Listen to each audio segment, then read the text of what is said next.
ഇതൊരു British national ഉണ്ടാക്കിയ വീടാണ്. കൊച്ചിയിൽ തന്നെ നമ്പർ 1 റേറ്റിംഗ് ആയിട്ടുള്ള 4.8 റേറ്റിംഗ് ഉള്ള ഒരു പ്രോപ്പർട്ടിയാണത്. ഞാനിപ്പോൾ ഉള്ളത് വല്ലാപാടത്താണ്. കൊച്ചിയിലെ തന്നെ one of the top rated ആയിട്ടുള്ള ഒരു ഹോം സ്റ്റേയിലാണ്. 1998 ജോൺ ഒലിവർ എന്നൊരു ബ്രിട്ടീഷുകാരൻ കൺസ്ട്രക്ട് ചെയ്തൊരു പ്രോപ്പർട്ടിയാണ്. ഇതിൻ്റെ ഒരു ഹിസ്റ്ററി എന്ന് പറഞ്ഞ നല്ലൊരു റിച്ച് ഹിസ്റ്ററി ഈ പ്രോപ്പർട്ടി വേണ്ടത്. ഇതിൻ്റെ ഓണർ ഒരു ബ്രിട്ടീഷ് നാഷണലായിരുന്നു.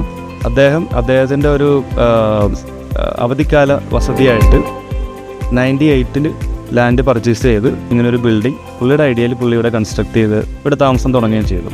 അപ്പോൾ അങ്ങനെ ഒരു ഹിസ്റ്ററിയാണ് ഇതിനുള്ളത്. അപ്പോൾ ഇതൊരു ബ്രിട്ടീഷ് നാഷണൽ ഉണ്ടാക്കിയ വീടാണ്. ഇന്നിപ്പോൾ നോക്കുകയാണെന്നുണ്ടെങ്കിൽ കൊച്ചിയിൽ തന്നെ നമ്പർ 1 റേറ്റിംഗ് ആയിട്ടുള്ള 4.8 റേറ്റിംഗ് ഉള്ള ഒരു പ്രോപ്പർട്ടിയാണത്. അത്ര തന്നെ റിവ്യൂസ് ഉള്ള ഒരു പ്രോപ്പർട്ടിയാണ്.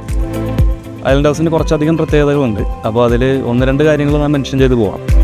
ഒന്നാമത്തെ കാര്യം ഇതിൻ്റെ പേര് തന്നെയാണ്, ദി ഐലൻഡ് ഹൗസ് എന്നുള്ള പേര്. ഈ പേര് ഞാൻ പറഞ്ഞിരുന്നല്ലോ, ഇതിൻ്റെ ഒരു ഓണർ ബ്രിട്ടീഷ് നാഷണലായിരുന്നു, ജോൺ ഒലിവർ എന്ന് പറഞ്ഞ വ്യക്തി. ഇംഗ്ലണ്ടിൽ തന്നെ വളരെ ഫേമസ് ആയിട്ടുള്ള ഒരു പേഴ്സണാലിറ്റി ആയിരുന്നു, ഒരു വെൽ നോൺ പേഴ്സണാലിറ്റി ആയിരുന്നു.